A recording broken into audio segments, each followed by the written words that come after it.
Bueno, bienvenidas todos al estudio de este miércoles. Para gloria del Señor, estamos viendo la gracia y la misericordia de Dios siempre, cada mañana.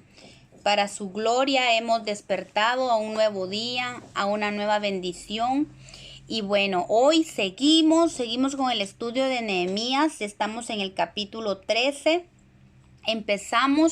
Empezamos la semana pasada el capítulo 13. Todo este capítulo 13 es muy interesante porque el número 13 en la numerología bíblica nos habla de apostasía y de rebelión. Entonces,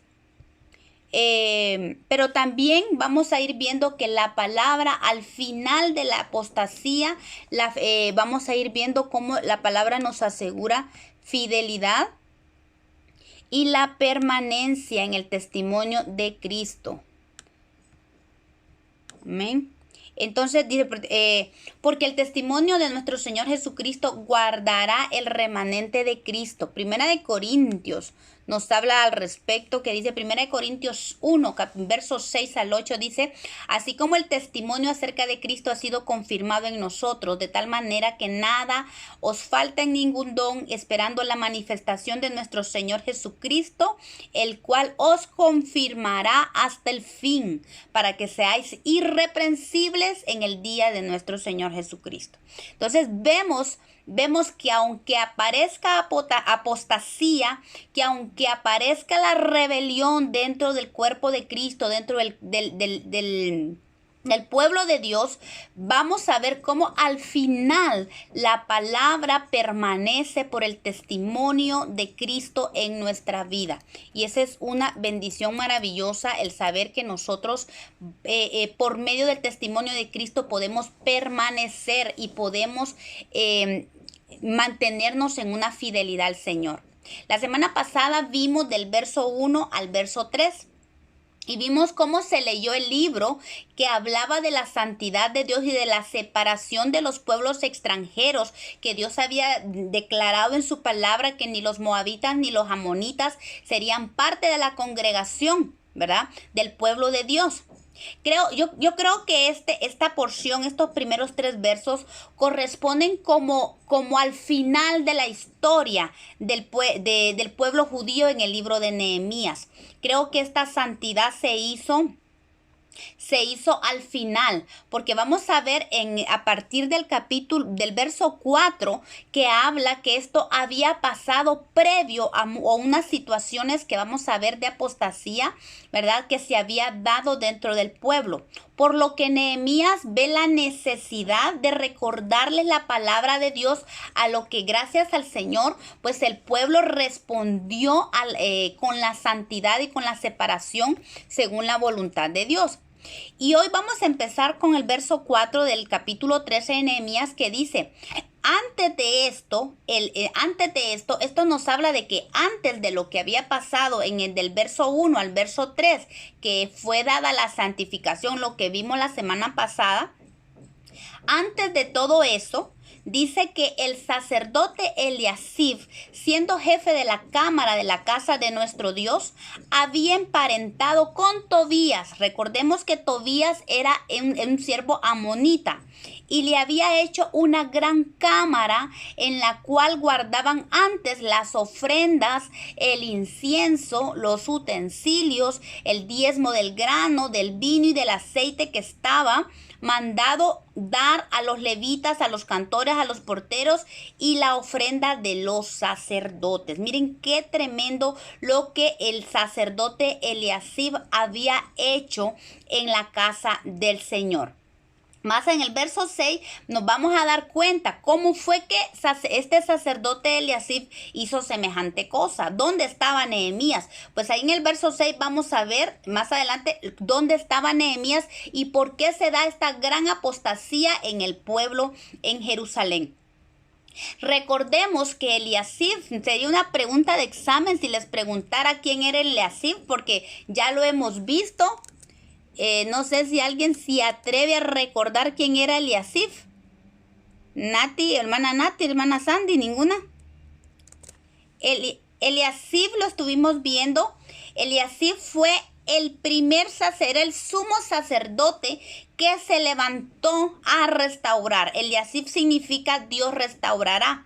Y fue el que lideró o encabezó después de Nehemías la restauración. Él empezó con los sacerdotes, juntamente con sus hermanos los sacerdotes, dice Nehemías capítulo 3, verso 2, fue el que empezó la restauración con la puerta de las ovejas. Él fue el que levantó las puertas de las ovejas, él inició la restauración, él encabezó como sumo sacerdote, encabezó la restauración de esta obra preciosa que el Señor había hecho en Jerusalén. Y vemos entonces, uno se pregunta, ¿qué pasó aquí? ¿Cómo Eliasib, siendo el sumo sacerdote, permite semejante barbaridad en el templo de Dios, ¿verdad? Y eso nosotros nos damos cuenta que cuando se descuida la relación con Dios y se pierde la guianza del Señor Espíritu Santo, es fácil contaminarse y empezar a hacer alianzas con el enemigo. Este hombre de Dios, un gran sacerdote que empezó una obra poderosa de Dios, abrió puertas a este enemigo nefasto de los hijos de Dios. La autosuficiencia es un pecado tremendo en el que se puede caer.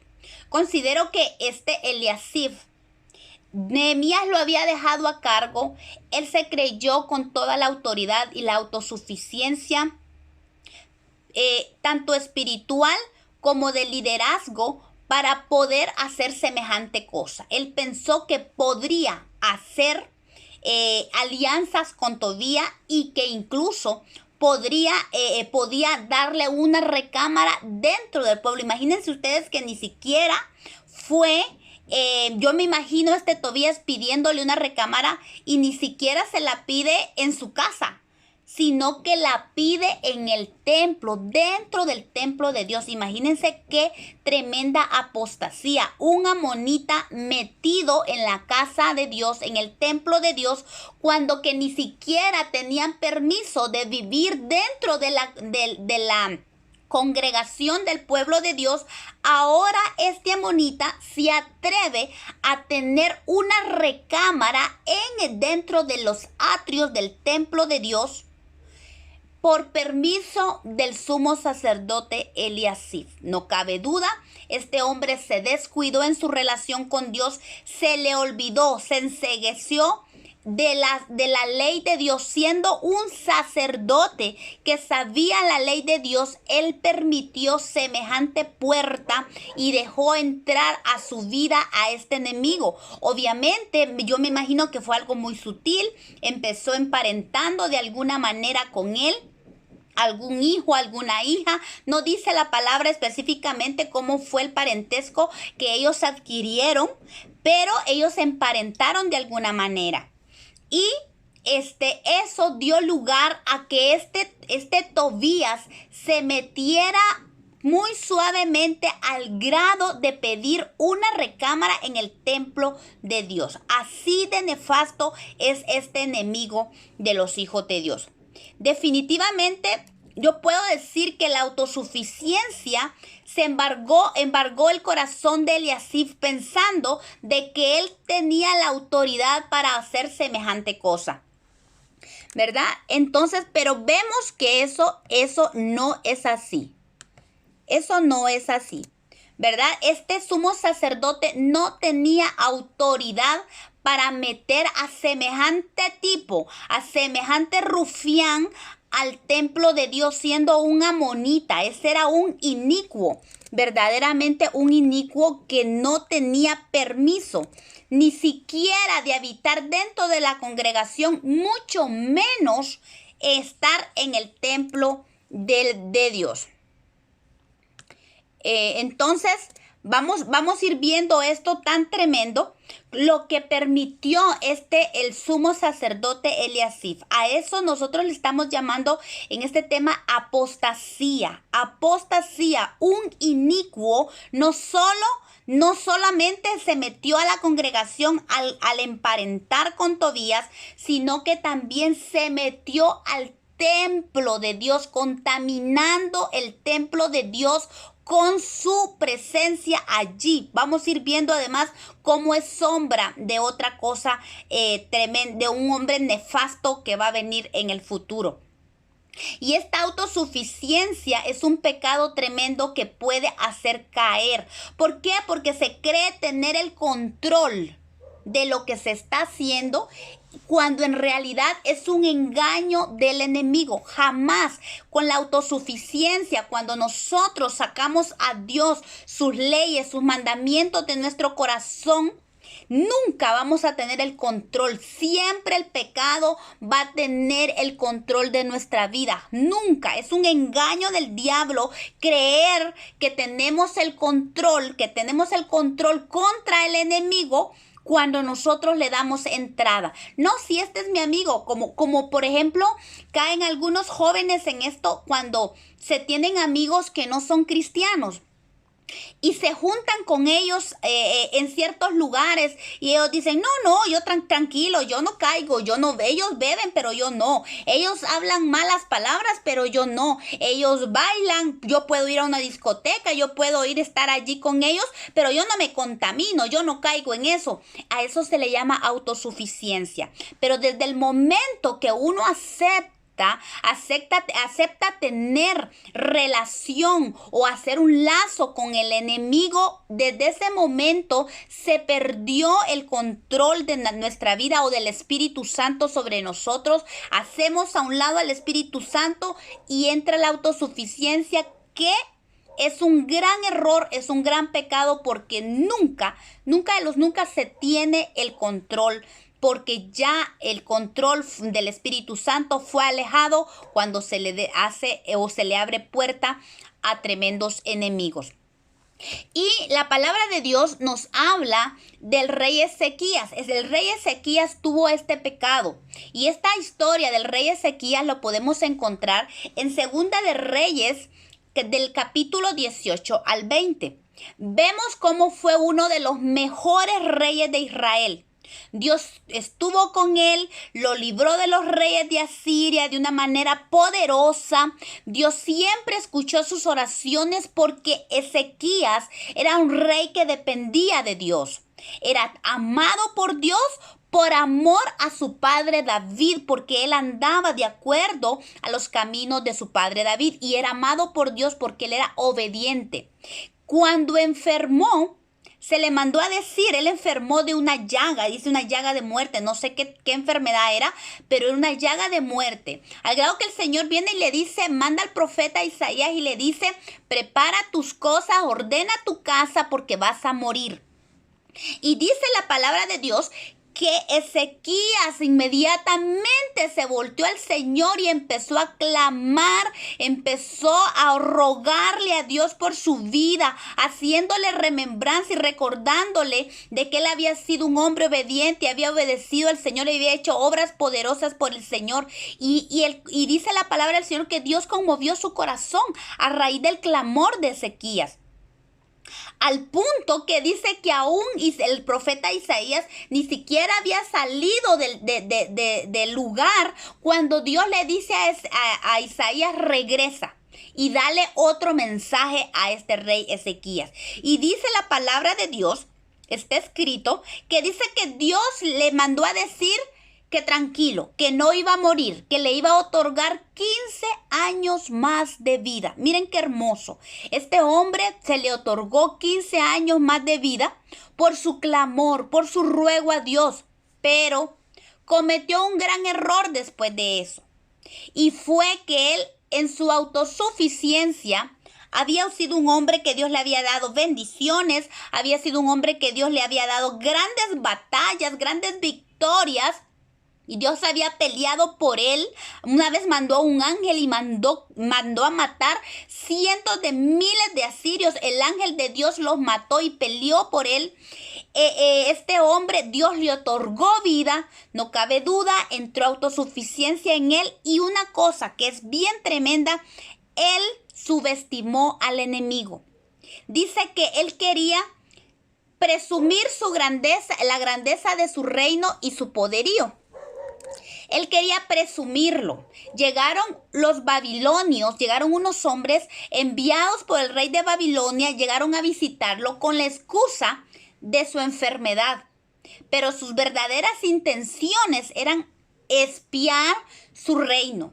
Él creyó, él se confió en su autosuficiencia, subestimó a los babilonios y los metió hasta sus recámaras y hasta el lugar donde estaban los tesoros de la casa de Dios. Les mostró todo su reino, toda su riqueza, todo su armamento, todo les mostró y no dejó nada sin enseñarles. Y ese fue el inicio de la caída de Jerusalén. Miren cómo la autosuficiencia de un hombre de Dios, un hombre poderoso en Dios, un hombre al que Dios amaba, pero confió en su autosuficiencia y menospreció, como subestimó, mejor dicho, al enemigo. Dice la palabra de Dios que el enemigo se metió, estos enemigos se metieron y determinaron apoderarse de todo cuanto tenía bien Jerusalén, y así fue. Dios lo reprendió duramente por medio del profeta Isaías, pero él simplemente dice a que agradece de que porque el profeta le dijo que esos mismos que habían visto todo el reino, esos mismos iban a venir, iban a destruir a Jerusalén y se iban a llevar toda la riqueza de su reino, se iba a llevar a Babilonia. Él simplemente agradece que no va a ser en sus días, pero esta desgracia vendría después. Y él simple y sencillamente no tomó en cuenta el destino de sus generaciones, el destino de su herencia que iban a tener sus hijos. Sus hijos iban a ser llevados esclavos a Babilonia. Se lo dijo el profeta, se lo dijo por cuanto él actuó de una manera tonta, una manera de autosuficiencia y subestimó al enemigo. Eso nos da una gran enseñanza. Nunca debemos de subestimar al enemigo. Cuando al enemigo le permitimos una pequeña entrada, una pequeña puerta, él, como dice en el dicho, se le da la mano y agarra no solo el codo, sino que todo. Todo, y no tiene reparo ninguno en hacerlo. Pues es lo mismo que hizo Eliasib. Eliasib conocía muy bien a Tobías. Recordemos cómo Tobías se burló de ellos cuando empezaron la edificación de las puertas y las murallas. Los menospreció. Los menospreció cuando empezaban la edificación de los muros. Eso lo vemos en Nehemías 4:3.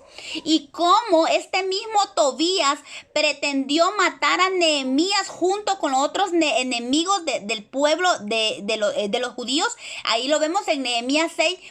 Este amonita quiso evitar a toda costa la restauración de Jerusalén. Sin embargo, Eliasib fácilmente olvidó todo esto y no solo emparentó con Tobías, sino que lo metió a una recámara del templo de Dios. Una tremenda apostasía que Eliasib, sumo sacerdote, permitió. Este Tobías, siervo amonita, enemigo del pueblo de Dios, hizo uso de astucia para meterse dentro del pueblo emparentando, sabiendo que esta es una de las formas de alianza que contamina y cuyo fin es robar la herencia. La semana pasada estuvimos hablando de lo que hace este enemigo amonita. Su fin es robar la herencia, diluir la herencia. La presencia de este enemigo amonita que tomó el lugar del depósito de las ofrendas. Mire que no fue cualquier recámara que Eliasib le dio. A mí se me ocurre que él tuvo mucha presión, estuvo haciendo presión en Eliasib para que le diera esta recámara específica. En esta recámara era el depósito de las ofrendas, del incienso, de los utensilios del templo y de los diezmos del grano, del trigo, del vino, del aceite. Este enemigo evitó que hubiera más presencia de Dios en su templo. Se acabó el servicio a Dios, la adoración, las ofrendas, se acabó la revelación de la palabra, el gozo del Señor y la unción del Espíritu Santo. Esto es lo que este enemigo quiere hacer y detener en el cristiano nacido de nuevo. No estamos hablando de un recién convertido, no estamos hablando, no era un simple judío, Eliasib no era un simple judío, ni siquiera era un simple levita, ni siquiera era un sacerdote, era el sumo sacerdote. Y fue capaz de llegar a un líder tan poderoso como era Eliasib. Y este hombre inicuo, tomó la recámara del depósito de las ofrendas. Y eso es lo que viene a robar. Cuando el Hijo de Dios le da lugar a este enemigo horrible, terrible en la vida del cristiano nacido de nuevo. Como les digo, estamos hablando de cristianos nacidos de nuevo. Así es que esto no va a decir usted o pensar usted, esto no es para mí, yo ya nací de nuevo, yo ya no soy un cristiano, yo tengo dones, yo tengo manifestación del Espíritu, yo tengo incluso, se mueven en mí las unciones del Espíritu Santo, yo sirvo, yo profetizo, ¿qué le puedo decir? Cualquier cantidad de unción que usted pueda tener no está exento de este enemigo terrible. Envolvió a Eliasib, sumo sacerdote, créame, también está haciendo lo posible en este tiempo para meterse y diluir la herencia y diluir la identidad de los hijos de Dios, nacidos de nuevos, que los deja sin presencia. Se acaba la permanencia en Dios. Eso es lo que hace. Trae que el Hijo de Dios, el cristiano, Hijo de Dios nacido de nuevo, deje de permanecer en Dios. Detiene el crecimiento y detiene la fructificación. Imagínense, se acaba la revelación de Dios. Se acaba el gozo del Señor y la unción del Espíritu deja de fluir. Esto es lo que hace cuando este enemigo se posiciona dentro del templo. Recuerde, usted y yo somos el templo del Espíritu Santo, somos el cuerpo de Cristo. Y allí es el lugar que este enemigo amonita quiere ocupar, ese lugar donde está su depósito, de donde fluye su adoración, de donde fluye de donde viene la revelación, donde es guardada la revelación, donde es guardado el gozo del Señor, en ese depósito que Dios ha puesto en cada uno de nosotros, donde está el gozo del Señor, esa unción del Espíritu, ese poder que el Espíritu Santo hace depositar en nosotros. Ese es el lugar que anda buscando este enemigo amonita, terrible. Y seguimos leyendo, dice en el verso 6 de Nehemías 13, mas a todo esto yo no estaba en Jerusalén. Aquí está el motivo por el cual este Eliasib, sumo sacerdote, que lo habían dejado a cargo, porque era el líder religioso, estaba a cargo, mas sin embargo, él cometió esta gran apostasía.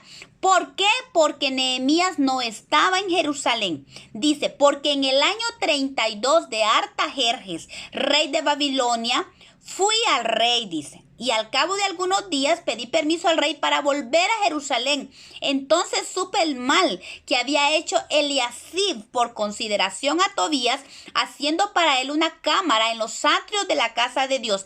Y me dolió en gran manera, dice Nehemías, y arrojé todos los muebles de la casa de Tobías fuera de la cámara. Y dije que limpiasen las cámaras. E hice volver allí los utensilios de la casa de Dios, las ofrendas y el incienso. Como les digo, al parecer Nehemías había regresado a Babilonia. Recordemos, según la palabra de Dios en el capítulo 1 de Nehemías, dice que en el año 20 del rey Artajerjes, Nehemías fue que regresó, vino a Jerusalén a hacer la obra de edificación. Para esta fecha ya habían pasado 12 años porque era el año 32 del rey Artajerjes.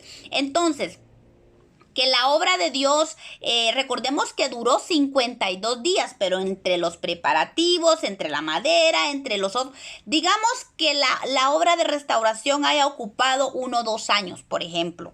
No sé cuánto tiempo también se quedó viviendo Nehemías en Jerusalén antes de volver. El tiempo no lo dice aquí en la palabra de Dios. ¿Cuánto tiempo se había ido Nehemías a Babilonia? Porque él tuvo que ir a dar reportes. Recordemos que Nehemías había sido enviado por el rey Artajerjes para hacer esta obra, porque aún Jerusalén era parte de las provincias de Babilonia. Pero ya Jerusalén tenía una cierta independencia, aunque no toda. Por eso Nehemías, como todavía era siervo de Artajerjes, él regresó a dar reportes de la obra a la cual había sido mandado a Jerusalén.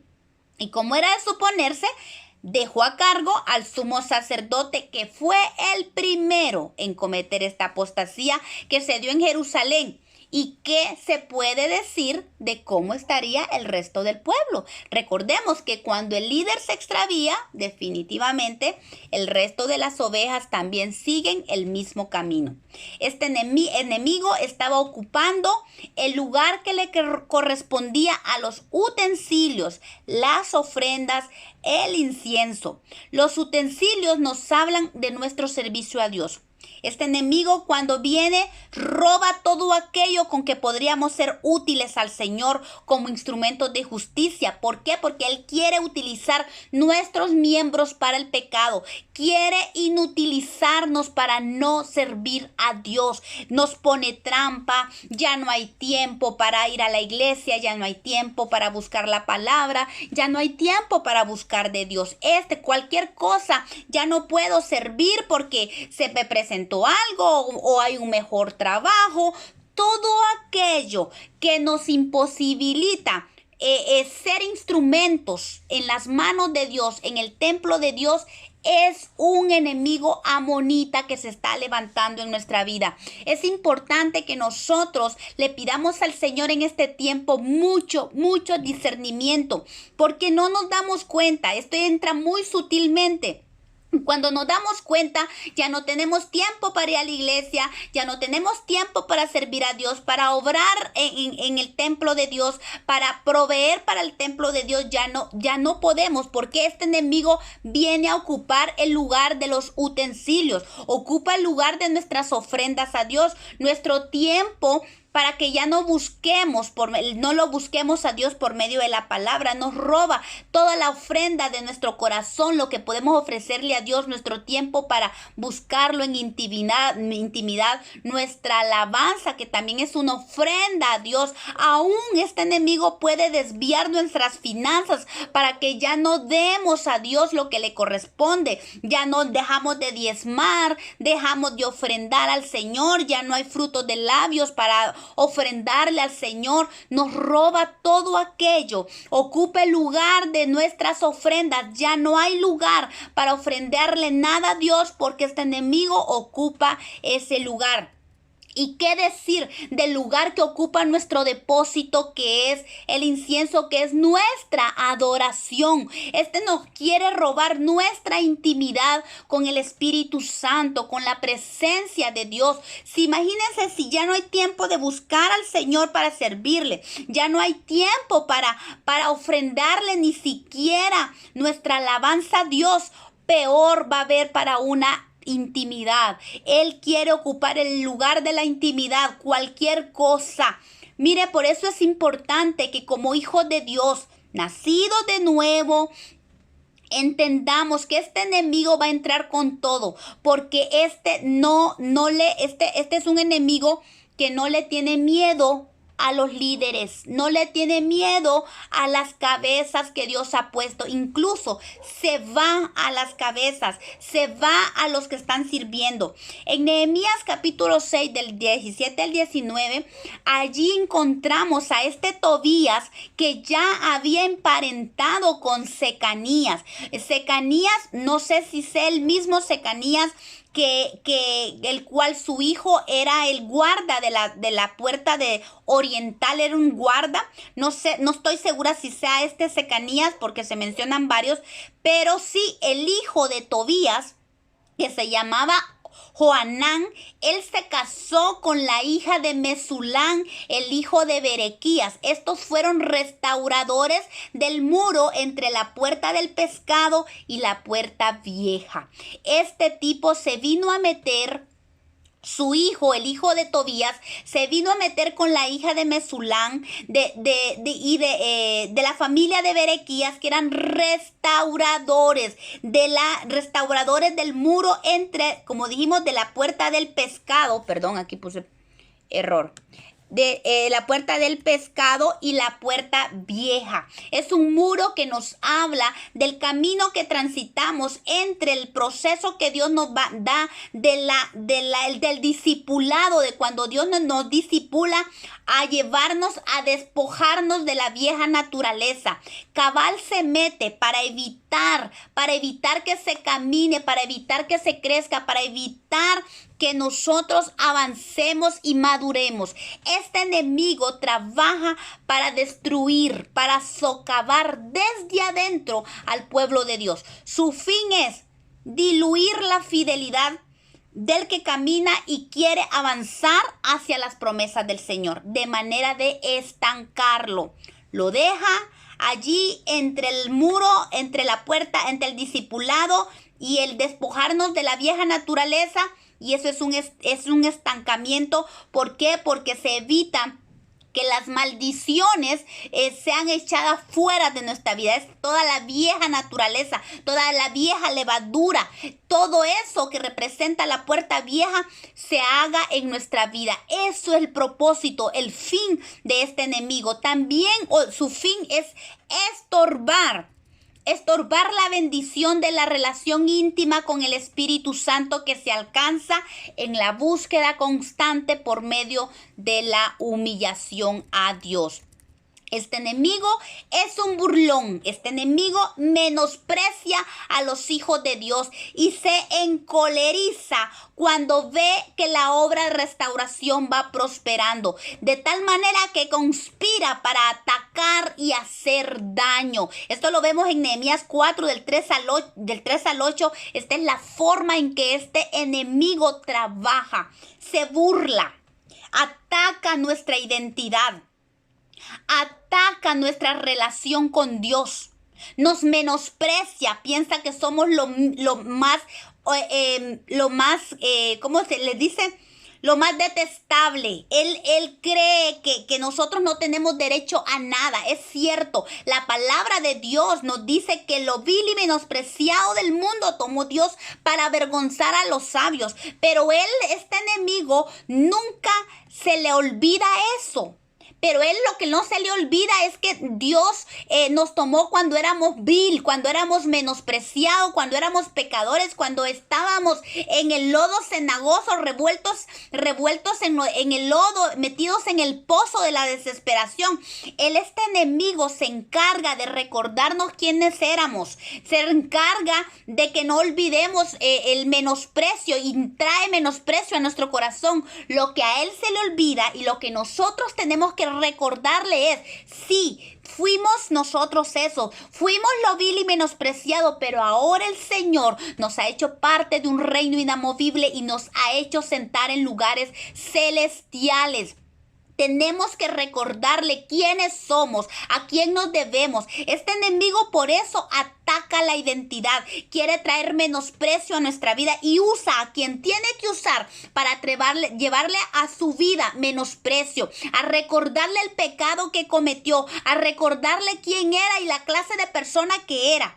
Pero cuando nosotros tenemos identidad, le podemos decir, es cierto, tienes razón, y para gloria de Dios yo era esto y esto, pero hoy Dios me sacó de allí y ahora yo soy un hijo de Dios, he sido rescatado, Él perdonó mis pecados y ahora soy bendecido de Dios, soy libre de maldición, soy libre de todo pecado porque su sangre me cubre y la capa de la justicia de Dios me cubre, llena mi vida, encuéntrale y hay que retarlo. Vamos, encuéntrale una falla a esta vestidura que se llama la justicia de Dios, porque es la justicia de Dios la que nos cubre y ante la justicia de Dios el enemigo no tiene nada que hacer. Dice que se goleriza cuando ve que vamos restaurando, cuando nosotros trabajamos, lo ignoramos, lo sacamos y no le prestamos atención a su menosprecio y hacemos y le permitimos al Espíritu Santo que Él siga obrando en nosotros esa restauración, sigue conspirando para atacar y hacer daño. Por eso dice el apóstol Pablo que no olvidemos y que no, ignoremos las artimañas del enemigo y cómo opera. Nunca, de verdad es que nunca alcanzaremos crecimiento y madurez si permitimos a este enemigo amonita meterse con nuestra identidad y con las cosas santas como son la fidelidad a Dios y la comunión con el Espíritu Santo. Esas son cosas, son tesoros que nosotros no tenemos que permitir que este enemigo inmundo toque. La fidelidad de Dios, el temor de Dios, la comunión con el Espíritu Santo son nuestros tesoros que nosotros debemos que guardarlos y protegerlos a toda costa de este enemigo, nuestra identidad en Cristo. Recordemos que los amonitas quieren tomar derechos sobre nuestra herencia e identidad. ¿Cómo lo hacen? Diluyéndola y contaminándola. Todo aquello que quiera diluir nuestra identidad es un enemigo amonita. Este enemigo no le tiene temor ni siquiera a los líderes religiosos que pierden su identidad. Él le teme a aquellos que como Nehemías tienen discernimiento, lo identifican y lo echan fuera del templo de Dios. La carta del apóstol Pablo a los Efesios es una hermosa recopilación de la identidad que el Padre nos ha dado por su Hijo y su obra redentora por medio de su sangre. Miren, aquí les puse, solo hice un resumen de lo que dice Efesios capítulo 1. Dice, escuche esto es algo muy importante que como hijos de Dios lo tengamos bien sellado en nuestro corazón. Primero, dice que nos bendijo con toda bendición espiritual en los lugares celestiales. Usted es una mujer, es un hombre, es un hijo de Dios bendito. Y no con una bendición, 2 bendiciones, 3 bendiciones. Aquí dice toda bendición espiritual está disponible para usted. Él ya nos bendijo con toda bendición espiritual. Eso es parte de la identidad de un hijo de Dios. Por eso dice la palabra que tenemos que asirnos de la vida eterna, de lo que Dios tiene para nosotros. No vivamos como mendigos, vivamos como gente bendecida porque hemos sido bendecidos con toda bendición espiritual en los lugares celestiales. Dice que nos escogió en Él antes de la fundación del mundo.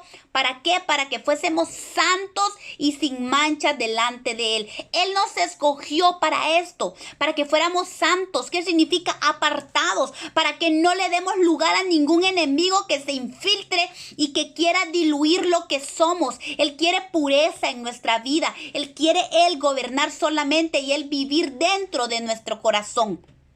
Fuimos escogidos en Cristo desde antes de la fundación del mundo. Imagínese, como le dijo el Señor a Jeremías, te conocí, yo te di nombre, te engendré, te di propósito desde antes de la fundación del mundo. Nosotros tenemos un propósito en Dios.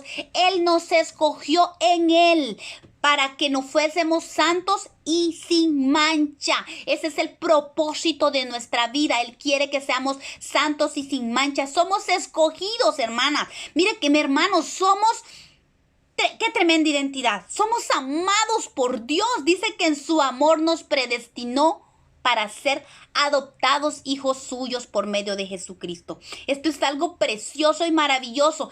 En su amor hemos sido tan amados, somos amados por Dios de tal manera que en su amor En su amor nos predestinó para que fuéramos adoptados hijos suyos, solo porque a Él le plació en su corazón. Su amor es tan grande que Él quiso predestinarnos en su amor para que fuésemos adoptados hijos suyos por medio de Jesucristo. ¿Y para qué esto? Para que fuéramos alabanza de su gloria. Y nos hizo aceptos en el amado. Miren qué tremenda identidad. No somos cualquier cosa. Somos amados, somos benditos, somos escogidos. Fuimos creados para alabanza de su gloria y Él nos hizo aceptos en el amado. Somos aceptados. Que nadie le diga a usted que no vale nada. Que nadie le diga que no es aceptado. Porque Jesucristo llevó todo menosprecio. Él llevó todo aquello que nos hacía menos. Él lo llevó en la cruz del Calvario. Todo aquello.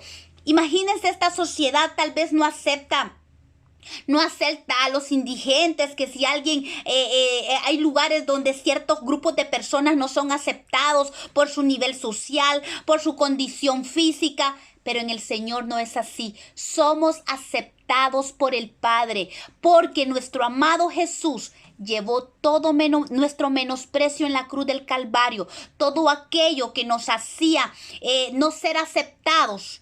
Él lo llevó en la cruz del Calvario. ¿Para qué? Para que nosotros fuéramos aceptados por Dios y así ser alabanza de su gloria. En Él tenemos redención por su sangre y el perdón de pecados. Esto es una verdad extraordinaria que nosotros tenemos que apropiarnos todos los días y darle gracias a Dios por esa redención, por esa sangre que fue derramada, fue esparcida y que fue el precio de nuestra redención. Fuimos comprados, no con oro, no con plata. Valemos la sangre de Cristo. Que nadie le diga, que nadie la menosprecie, que nadie lo menosprecie. Vale la sangre de Cristo. La sangre de Cristo no puede ser valorada ni por oro, ni por plata, ni por cosas semejantes, dice la palabra de Dios. Y aparte de que nos redimió, nos compró con su sangre, nos ha otorgado el perdón de todo pecado. Miren qué hermoso. Dice también que la riqueza de su gracia la hizo sobreabundar para nosotros. Escuchen eso. La riqueza de su gracia sobreabundó en nosotros. ¿Usted cree que le hace falta gracia? Hermano, hermana, dice que hay una riqueza en su gracia. Hay una riqueza tan profunda y tan maravillosa en la gracia que es dada por Cristo. Y la hizo sobreabundar. Si ya la gracia es maravillosa, ¿cuánto más es esta gracia sobreabundada en nosotros? Sobreabunda, o sea, todo lo que usted necesita. Nunca digamos no puedo, nunca digamos no soy capaz, nunca digamos no puedo. ¿Por qué? Primero, todo lo puedo en Cristo que me fortalece. Y además hay sobreabundante gracia disponible para nosotros.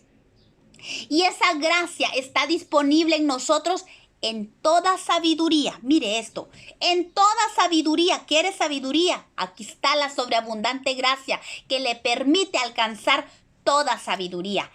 Inteligencia. Qué tremendo. Tenemos tanto en el Señor. Es que el Señor nos ha dado una identidad maravillosa. Esto tiene que ser un sello en nuestra vida. Esto nos tiene que levantar nuestro corazón y saber el valor que tenemos en Cristo. Nos dio a conocer el misterio de su voluntad. Miren, dice la palabra de Dios que este misterio nunca pudo haber sido conocido por los sabios de este siglo, de este mundo, porque no es una sabiduría terrenal, es una sabiduría celestial y se le ha dado a conocer. A nosotros nos ha dado a conocer el misterio de su voluntad. El mundo no sabe cuál es la voluntad de Dios. El mundo dice, ¿y por qué pasa esto de la pandemia? ¿Qué está pasando? Dios no es bueno, Dios es malo porque está permitiendo esto. Pero nosotros los que conocemos a Dios sabemos el misterio de su voluntad. Aquí hay un gran misterio. Uno dice, qué tremendo lo que está pasando. Pero nosotros sabemos que es la voluntad de Dios. Y en su voluntad hay un misterio que es dado a conocer a los hijos de Dios. Por eso es que todo hijo de Dios que tiene esta identidad y conoce el misterio de su voluntad, tiene su corazón en paz y está tranquilo. Porque sabe que el que habita al abrigo del Altísimo mora bajo la sombra del Omnipotente, y que la voluntad de Dios se está haciendo a pesar de que el enemigo está haciendo de las suyas en este tiempo. Además, él dice que en él tenemos herencia. Mire, es que aparte de todo lo que ya le dije, ahora dice que tenemos una herencia preciosa, habiendo sido predestinados, otra vez dice, para alabanza de su gloria. Esto no es casualidad que en este capítulo 3 veces hable de que fuimos creados para alabanza de su gloria. En su herencia dice, para que fuesen, dice, en él tenemos herencia, habiendo sido predestinados para que seamos alabanza de su gloria. Miren qué lindo, porque esta predestinación no entra cuando estábamos en el mundo. La predestinación entra cuando nosotros nos metemos al propósito de Dios. Cuando ya estamos en el propósito de Dios, entonces el Señor nos da herencia para ser predestinados para alabanza de su gloria. Fuimos sellados con el Espíritu Santo de la promesa, que es las aras de nuestra herencia hasta la redención de la posesión adquirida, otra vez para alabanza de su gloria. Yo no me imagino esto, hermanos, de verdad. El Espíritu Santo es el poder, el dinamus de Dios, el que creó el cielo, el universo, todo lo que existe fue creado por el poder que representa el Espíritu Santo. Y solo el Espíritu Santo dice que es las aras de nuestra herencia. Como quien dice, solo es una... La verdad es que hasta temor me da decir que es una pequeña parte de la herencia. Pero es que el Espíritu Santo es todo. Pero aquí dice que es las aras de nuestra herencia. Como quien dice, te estoy dando una muestra de lo que representa tu herencia, hasta que se dé la redención de la posesión adquirida. Hasta que tengamos la posesión adquirida, el Espíritu Santo es como la seguridad que tenemos en Dios de que tenemos una herencia y que pronto entraremos a esa herencia adquirida.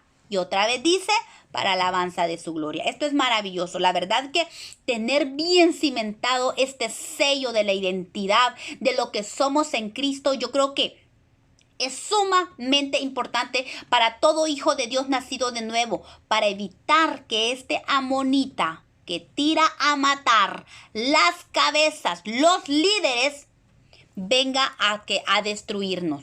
Por eso el apóstol Pablo oraba para que fuesen abiertos los ojos de nuestro entendimiento, para que sepamos 3 cosas. Cuando nosotros sabemos estas 3 cosas, se nos abrió el cielo. Se nos abrió el entendimiento, se nos abrió todo, de verdad. Cuando nosotros conocemos esto, el enemigo está perdido. Dice que el apóstol Pablo oraba para que nuestros ojos fueran abiertos, para que nosotros supiéramos 3 cosas. Primero, ¿cuál es la esperanza a que Él nos ha llamado? ¿Para qué fue llamado? ¿Cuál es el propósito de su vida? ¿Cuál es el destino de su vida? ¿Cuál es su destino en Dios? ¿Cuál es la esperanza de esta salvación que Dios le ha dado? Primero. Segundo, ¿cuáles son las riquezas de la gloria de su herencia con los santos, en los santos? Miren qué lindo, conocer la riqueza que Dios tiene disponible para nosotros. Eso aleja la queja, eso aleja la murmuración, eso aleja cualquier despropósito que venga a nuestra vida, cualquier circunstancia. En cualquier circunstancia, dice el apóstol Pablo, somos más que vencedores por medio de aquel que nos amó. ¿Por qué? Porque somos ricos en la gloria de su herencia. Tenemos una riqueza incalculable en Dios. Y tercero, ¿cuál es la supereminente grandeza de su poder? ¿Para quiénes? para nosotros los que hemos creído según la operación del poder de su fuerza. Miren, hermanos, de verdad, esta verdad que establece Efesios capítulo 1 es tan poderosa, es un misterio tan grande, tan fabuloso, es tan increíble que muchas veces no cabe en nuestro entendimiento. Por eso el apóstol Pablo oraba que nuestros ojos fueran abiertos. Yo creo que es una oración que todos los hijos de Dios deberíamos de hacer. Pedirle al Espíritu Santo que sean abiertos nuestros ojos, que nos dé a conocer lo que está concedido para nosotros. ¿Cuánto? ¿Qué es lo que Dios le ha concedido a usted? Le ha concedido la esperanza, una esperanza de salvación maravillosa, un llamado perfecto en su propósito y en su voluntad. Hay riqueza de la gloria de Dios que es parte de su herencia. ¿Y qué decir de la supereminente? O sea, esa palabra es, Dios mío, supereminente, es extraordinaria grandeza de su poder. Hay poder disponible para usted y para mí, para la iglesia de Dios. Hay un poder esperando que sea tomado. Ni siquiera tenemos que pedir este poder. El poder ya está dado. Las riquezas de su gloria están dadas. Ya solo tenemos que asir, o sea, tomar eso, declararlo sobre nuestra vida. Obviamente necesitamos que nuestros ojos de nuestro entendimiento sean abiertos, y eso solo puede ser por medio del Espíritu Santo, a medida que conocemos nuestra identidad en Dios. Si sabemos quiénes somos, nuestro propósito en Dios, todo lo que está disponible para nosotros, y conocemos su voluntad para nuestra vida, el enemigo debería temblar y huir de nosotros. También este Tobías es una sombra, por decir así, del inicuo que se meterá en el templo de Dios en los postreros días. Recordemos lo que dice el apóstol Pablo en 2 de Tesalonicenses capítulo 2, verso 3, dice: nadie os engañe en ninguna manera. No vendrá. ¿De quién está hablando? De la venida del Señor Jesucristo, de la segunda venida del Señor Jesucristo, sin que antes venga la apostasía y se manifieste el hombre de pecado. Esos son varios acontecimientos. La apostasía, la manifestación del hombre de pecado, el hijo de perdición, el cual, dice, se opone y se levanta contra todo lo que se llama Dios. ¿Se dan cuenta? Eso es lo que era Tobías. Era un opositor y que se levantaba en contra de todo lo que se llamaba Dios y es objeto de culto. Tanto, dice, que este inicuo, según Tesalonicenses, se sienta en el templo de Dios como Dios, haciéndose pasar por Dios. ¿Se dan cuenta? La sombra y la figura que este Tobías representa de este inicuo, del hombre de pecado que está pronto a manifestarse, del hijo de perdición. Él se va a meter en el templo. Él se va a sentar en el templo como si fuera Dios. Es lo que hizo Tobías. Agarró una cámara, se posicionó de esa cámara, sacó los tesoros, los utensilios, todas las ofrendas, todo lo sacó para él habitar allí. Y eso es lo que va a hacer el inicuo también. El anticristo en el templo de Dios, que muy pronto va a pasar. Pero ¿por qué pasó esto? Dice, en 2 de Tesalonicenses sigue diciendo en el verso 2 del capítulo, verso 10 del capítulo 2, por cuanto no recibieron el amor de la verdad para ser salvos. Aquí está el meollo del asunto. Importante, este amor de la verdad está resumido en lo que les acabo de hablar de Efesios capítulo 1. Por cuanto no recibieron el amor de la verdad para ser salvo, por esto Dios les envía un poder engañoso para que crean a la mentira. Y esto pasó con Eliasib. Él creyó a la mentira.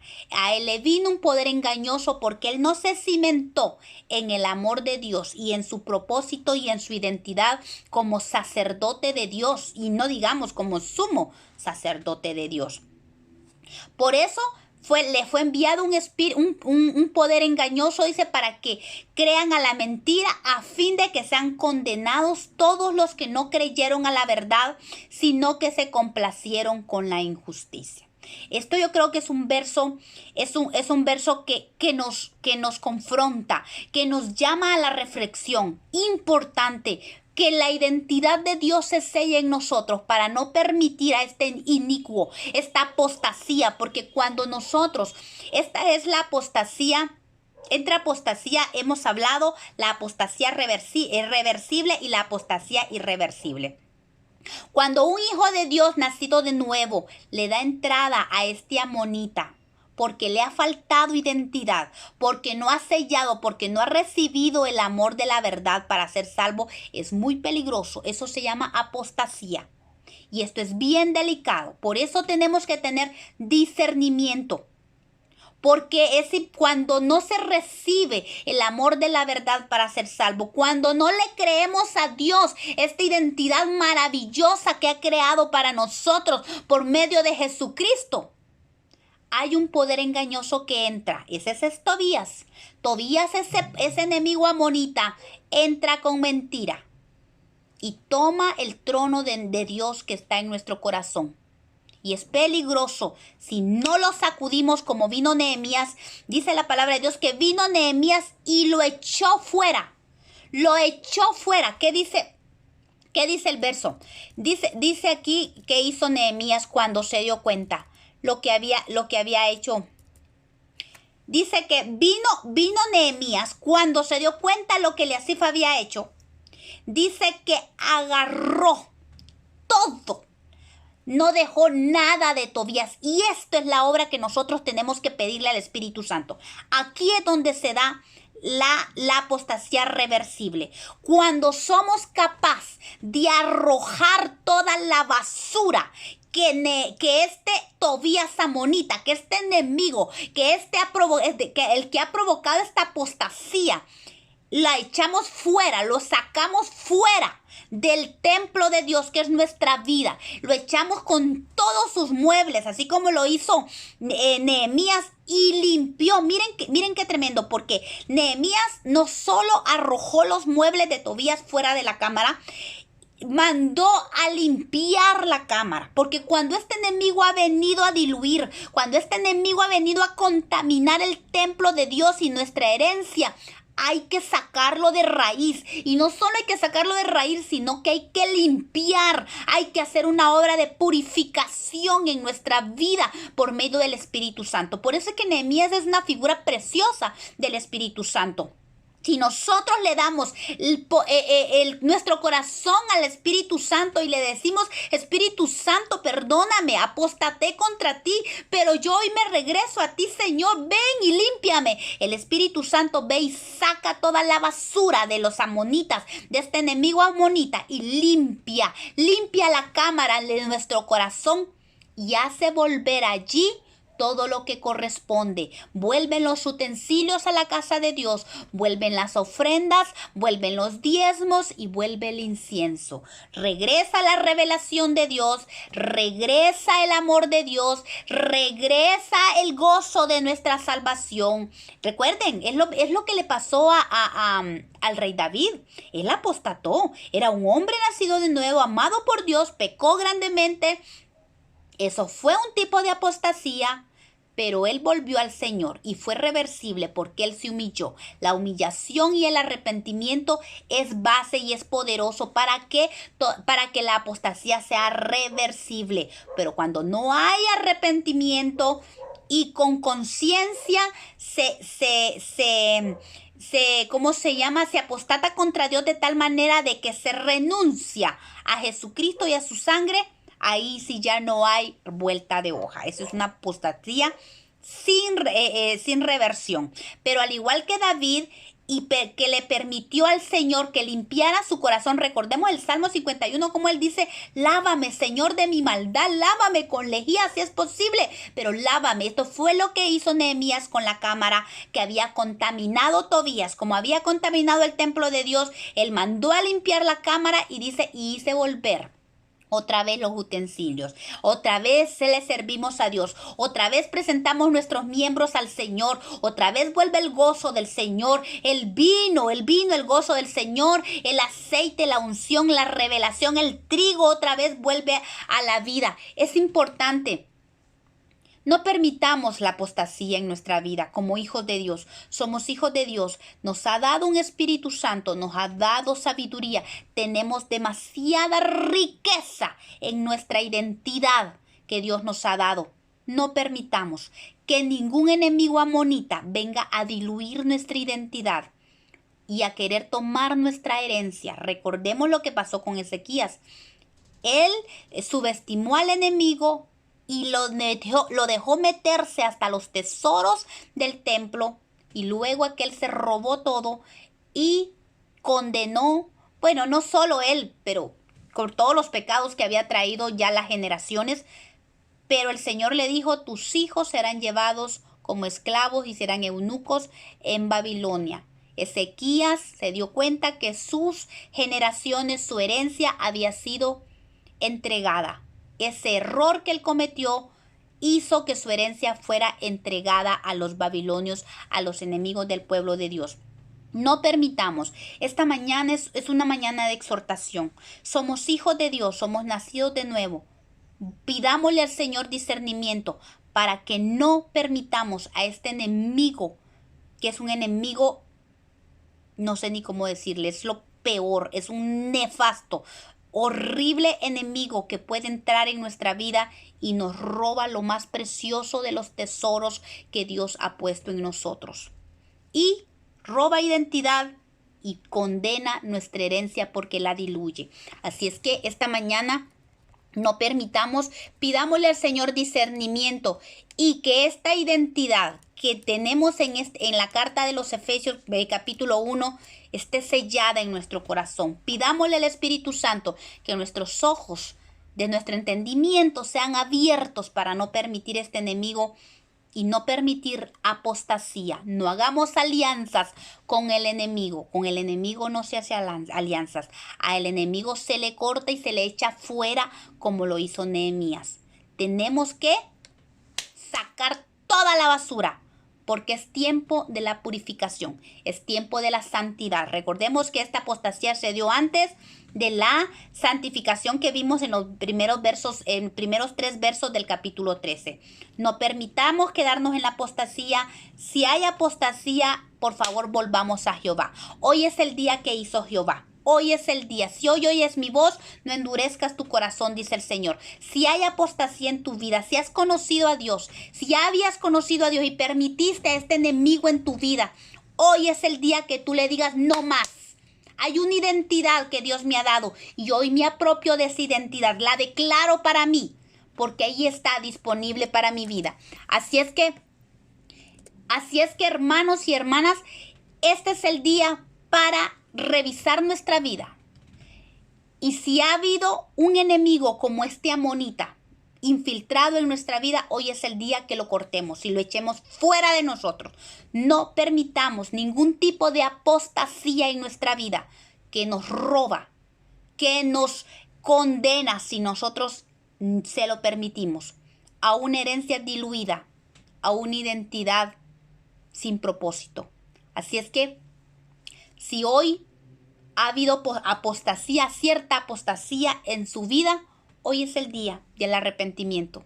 Humíllese delante de Dios, arrepiéntase, pida perdón y reciba el perdón de Dios y aleje este enemigo amonita que solo viene a burlarse, a menospreciarlo, a atacarlo y a destruirlo. Y dígale al Señor: aquí está mi vida, aquí está mi corazón. Yo me vuelvo a ti. Yo no quiero apostasía en mi vida porque yo te pertenezco. Y tú moriste por mí en la cruz. Y yo quiero esa salvación y todo lo que tú tienes disponible para mí hoy. En el nombre de Jesús. Y el Señor Jesús va a escuchar su oración, lo va a perdonar y va a volver su vida a hacer como lo que Dios quiere que sea. Un templo santo y puro para el Señor. Amén. Dios les bendiga esta mañana.